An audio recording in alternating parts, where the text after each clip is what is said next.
The family of the late Bay City Rollers star Les McKeown have told how he never found peace after being abused by the band's manager when he was 19. Heartthrob and frontman Les died a broken man in April 2021, aged 65, after battling drink and drug addiction for decades. Despite his troubles and numerous affairs, his widow Paco Keiko stayed by his side for 40 years.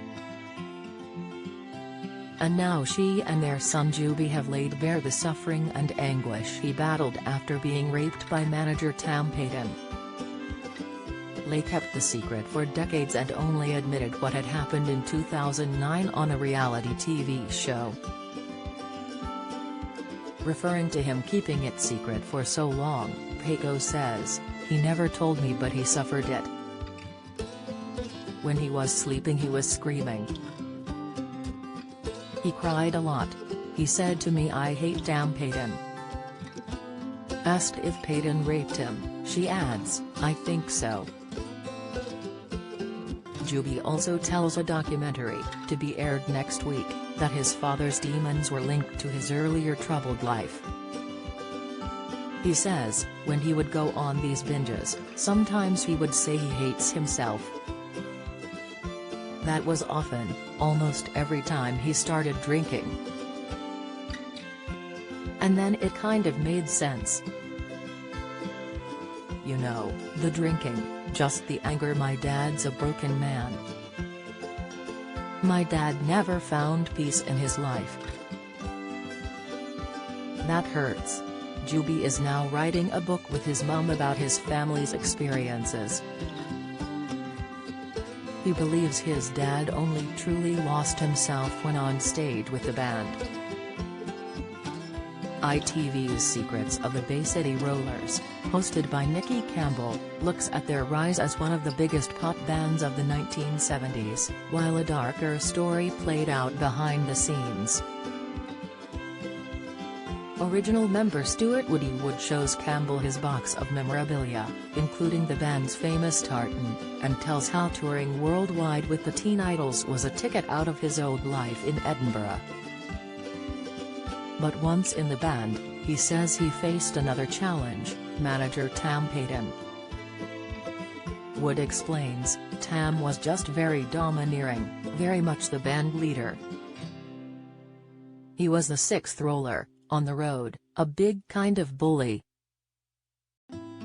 Original singer Nobby Clark also reveals the band were urged to sleep with Radio 1 DJ Chris Denning, later jailed for abusing boys, to get airplay for a single. Clark says, "It might have been a hit, but at what cost? I realized the Bay City Rollers were about Tam Payton. He didn't care about the band." The group had 10 top 10 hits, including Bye Bye Baby and Give a Little Love, which both reached #1 in 1975. They also topped the album chart with Rollin' and Once Upon a Star and enjoyed global success. But Payton's achievements as a manager have been tainted by his horrific abuse of power. Guitarist Pat McGlynn claimed Payton tried to rape him in Australia in 1977, but police could not gather enough evidence to prosecute.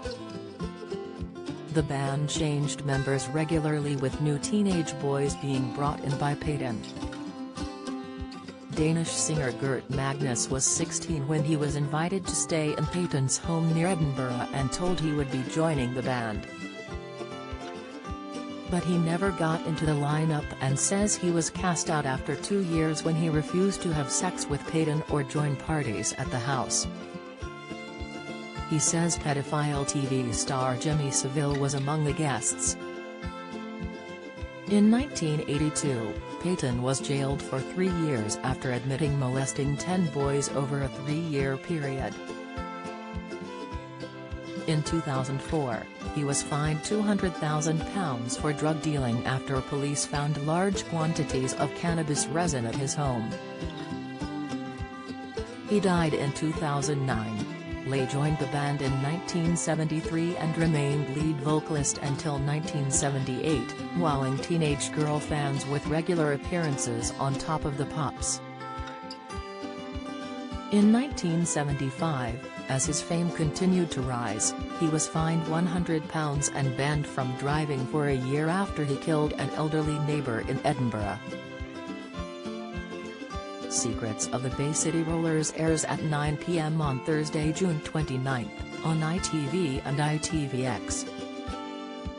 If you've been a victim of sexual assault, you can access help and resources via www.rapecrisis.org.uk or calling the National Telephone Helpline on 0808 802 9999.